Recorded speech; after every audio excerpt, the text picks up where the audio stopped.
ዛሬ በዱባይ የተሰማ በጣም ልብ የሚሰብር እና የሚያሳዝን ዜና ነው። እባካችሁም በአሁን ሰዓት በተለይ በጣም ሙቀት ነው እና ጋዝ ከውጭ ስታስገቡ ቼክ ሳታደርጉ እንዳትለኩሱ። በተለይ ደግሞ ስትሰሩ ማታ ዘግታችሁ ስተኙ ጠዋት ተነስታችሁ ምግብ ልትሰሩ ስትሉ መጀመሪያ ሽታውን ቼክ ማድረግ አለባችሁ።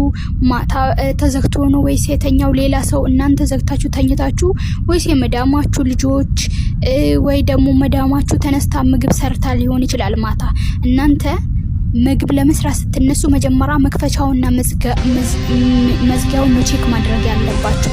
እንዴት ነው ሽታውን ነው እንቀጣለን ላይ እስቲ እናንተ ጋር ምን እንደደረሰ እንድታሳውቁሽ ነበር። መጀመሪያ አንዱን የተናገረች ጋር ነበር የተደወለው በዚህ አክባር አካባቢ ኦፊስ ነበር የሄደችው እና ቁጥር ምናምን ጽፎ ነበር ኤምባሲ ኬዝ አመለከትኩኝ። ከዛ ሄዶ አይቷት ነበረና 95% ነበር ቃጠሏ የሚለው ሪፖርቱ ራሱ ማለት ነው። ኢቨን የለበሰችው ሂጃብ ልብሷ ራሱ ላይ ተቃጥሎ እንዳለቀ ምናምን ነው ሪፖርት ፖሊሶች እንትን ያሉት። መግባትም አይቻልም ነበረ፣ በርቀት ነበረ፣ ኮማ ውስጥ ነበረች እና ምክንያቱ ደግሞ ፖሊስም እንትን እንዳለው እንደውም ኬዝ ራሱ ልጅቷ ላይ ነበር የተከፈተው። የሚገርምሽ ከጥንቃቄ ጉለት ጋዝ ተከፍቶ ነበረ እና ጋዝ ተከፍቶ አድሮ ልጅቷ እንደመጣች ነው የለኮሰችው። ሽታ ራሱ እንትን ይል ነበረ፣ ሽታ አለው እና ምንድን ነው የሚለው መሰለሽ ከጥንቃቄ ጉለት ኬርለስ ሆና ነው ምናምን ብለው ነው ራሱ የተጻፈው ኬዙ። አጋጣሚ እስከ ከትናንት ወዲያ ነው ሞተች ተብሎ ራሱ የተደወለው። እንደዛ ነገር ነው። ቤተሰብ ጋር ተደውሏል። ፍኖተ ሰላም አካባቢ ነው ያሉት ቤተሰቦቿ እና ወደ አዲስ አበባ እየመጡ ነው ውክልና ለመስጠት ማለት ነው። አስክሬኑ እንዲመጣልን ብለው እንትን ብለዋል እና ያለው ነገር ይሄ ነው። ያው ግን ይሳቅ አንድ ነገር እንዲያለው እሺ፣ አብዛኛው የኛ ልጆች የሚሰሩበት ቤት ማለት ነው አብዛኛው አሰሪዎቻቸው ጋዙን ውጪ ነው የሚያደርጉት።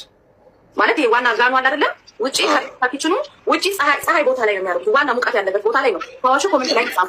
ያ በርሜኑ በጣም ፀሐይ በሚነካው ሙቀት በሚነካው ሰዓት ልጆቹ ደግሞ እያንዳንዱ ሴትዮዋ የምታዛቸው ምግብ ሌላ፣ ህፃኑ የሚያዛት ምግብ ሌላ፣ እያንዳንዱ ምግብ ቢያንስ ጋዙ በቀን 20 ጊዜ ይከፈታል። ገባ? እነዚህ ልጆች ተመላልሰው ሁሉም ልጅ በየፊናው ምግብ በጠየቀ ቁጥር ሻይ በጠየቀ ቁጥር ሄደው ጋዙ ሲከፍቱት ውጭ ሙቀቱ ስላለ ጋዙ ይፈነዳባቸዋል እንጂ አሁን ይሁን አዲስ አንድ አይደለም። አንድ ማለት እዛው ፉጂራ እኔ ልጅ በአካል ያየኋት እሷ እንደውም እሷ ይሻላል። አሁን እየዳነች ነው። እንደዚህ አንዷ አቡዳቢ ነው እንደውም ሪፖርት ተጻፈላት እግሯ ተቆርጦ የተኛች ማለች እና አሁን እቺ ቤት ውስጥ ነው የፈነዳው ኪችን ውስጥ ማለት ነው። እና ሴትዮዋ የሚያስፈልገው ነገር እንደምታደርግላት ቃል ገብታልናለች። ያው በእኛ በኩልም ኬስ ተከፍቷል እና የቤተሰቦቿ ውክልና እየተጠበቀን ያለው። ግን ጥያቄ አለኝ። እዚህ የዱባይ ልጅ ላይ አሁን የከፈቱት ክስ ሬሳ መላክ ላይ ወይም የመቀበል ሂደት ላይ የሚያመጣው ችግር አለ ወይ? ጀስት ራሳቸውን ሴቭ ለማድረግ ብቻ ይመስላል? ነው እንደዚህ አይነት ምንም እንትን የሚያመጣ ነገር የለም ማለት ያው አንዳንድ ኢንሹራንስ ምናምን ስላለ የፖሊስ ነው ሪፖርቱን የከፈተው። ይመጣሉ አይደል ፖሊሶች መጀመሪያ ነገር ሀብት ሲያደርግ እዛ ላይ ነው እንትን የተባለው እንጂ ምንም የሚደርስባት ነገር የለም። ምን ያደርጋል ግን ኢንሹራንሷ ሁሉ ነገሯ ግን ይከበርላት ይገባል። እሱ ግድ ነው። ሶ መጀመሪያ ውክልና ቤተሰብ ሙሉ ውክልና ይልካል።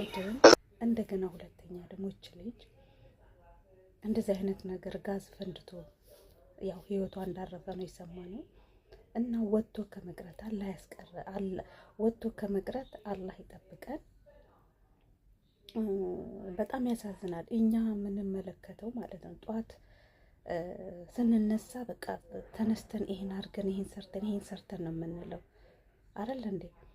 ግን መጀመሪያ ራሳችንን እንትን ማለት አለብን እና የመዳም ቅመሞች ተጠንቀቁ። በተለይ ምግብ የምትሰሩ ልጆች ተጠንቀቁ፣ በጣም ተጠንቀቁ። እኔ አሁን እዚህ ያለሁበት አካባቢ ማለት ነው ወር አይደለም እንጃ በዚህ በሁለት ወር ውስጥ ይሁን ብቻ አላውቅም፣ 2 ቦታ ነው 3 ቦታ እንጂ እዛኔ አጠገብ እንደዙ ጋዝ ፈንድቶ ምግብ ቤት ነው እና ሆቴል ነገር ነው እና እንደዙ ተቃጠለ።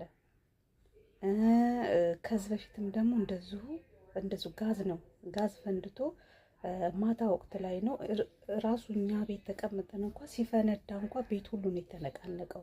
ከኛ ቢያንስ 5 ደቂቃ ምናምን ነገር ነው የሚሆነው። ማራት ሞል አጠገብ ነውና ሲፈነዳ ማለት ነው።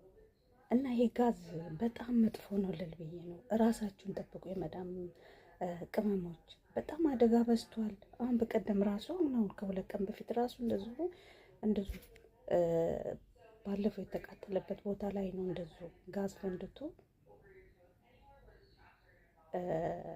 ያው ሰው ላይ አደጋ የፈጠረ አይመስለኝም። ያሁኑ እኔ ራሱ ባይኔ አይቼዋለሁ። አስፋልት ላይ ወጥቼ እንዳለ አካባቢው ጢስ ሲያፍነው ከዛ ሴትዮ ውጭና እስቲ ስትለኝ እንዳለ በቃ በጣም እሳቱ ጢሱ በጣም ነው እንትን የሚለው እና ይሄ ሁሉ ምንድነው በጋዝ የተነሳ ነው።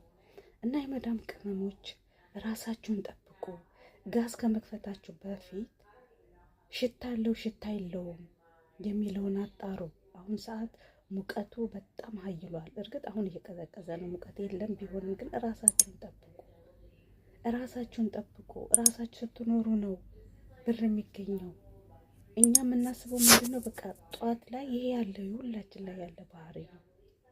እኔ አሁን ጧት ስነሳ በቃ ቶሎ ሰግቼ ወደ ስራ ለመሄድ ነው የምፈልገው እና ይሄ ምንድነው በቃ እኛ በቃ ምንድነው በቃ የሆነ ለራሳችን አይደለም የምናስበው። ሰርተን እችን ብር እንዴት ነው የምናገኘው? ወይ ሴትዮች መዳሞቻችንን ይቆጡናል። የሆነ በቃ አላሪ የሆነ ነገር ነው። አሁን እች ላይ እርግጥ ቀደርና ቀደር ነው፣ ግን ቢሆንም ደግሞ በጣም ያሳዝናል። እንግዲህ ከእንቅልፏ ተነስታ ነው ያው እንደሰማችሁት ነው። ከእንቅልፏ ተነስታ ጋዙን በምትከፍትበት ሰዓት ነው የፈነዳው፣ አይታችኋል። እና በተለይ ደግሞ ውጭ ላይ በሚቀመጥ ሰዓት በጣም ግለት አለው፣ በጣም ግለት አለው። እና እየዘጋችሁ ስተኙ ዝጉ፣ ቼክ አርጉ። በተለይ ምግብ የምትሰሩ ልጆች ቼክ አርጉ እና ራሳችሁን ጠብቁ። የመዳም ቅመሞች እውነት ራሳችሁ ያልፍልናል ብለን መትንኛ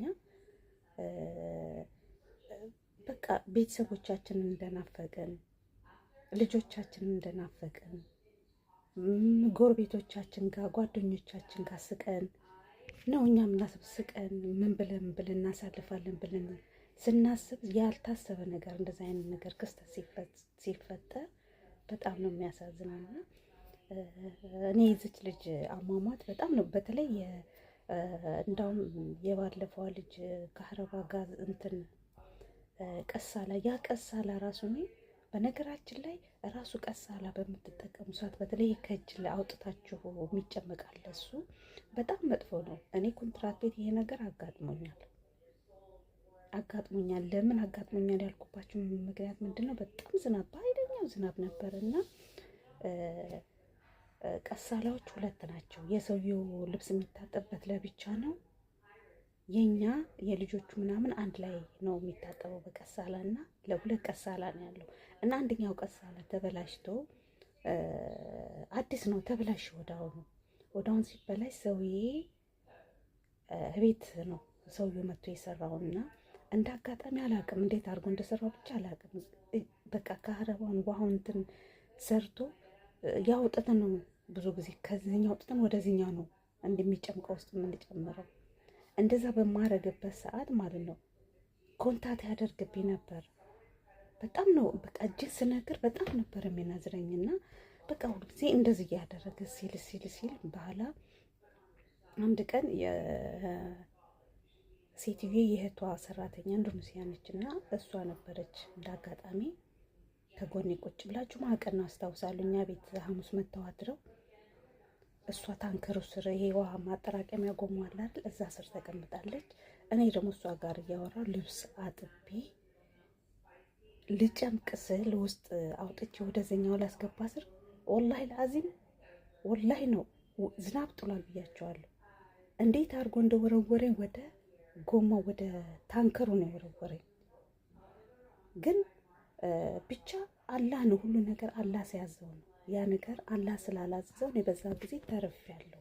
እና እንደዚህ አይነትም ነገር አለ። ራሳችሁን ጠብቁ። ቤት በምታጸዱ ሰዓት በባዶ እግራችሁ አትሄዱ። ልበሱ፣ ሲልፐር ልበሱ። ራሱ በእግራችን ራሱ እንዴት ነው የሆነ እኮ የሚያደርግ ነገር አለ። እና ራሳችሁን ጠብቁ የመዳም ቅመሞች። እውነት ወጥቶ ከመቅረት አለ ያስቀረን። አሁን የዚች ልጅ በጣም ነው የሚያሳዝነው። እስቲ ሰው ያልፍልኛል ብላ መታ እንደዚሁና ስትቀር በጣም አታሳዝንም? በጣም ነው የምታሳዝነው።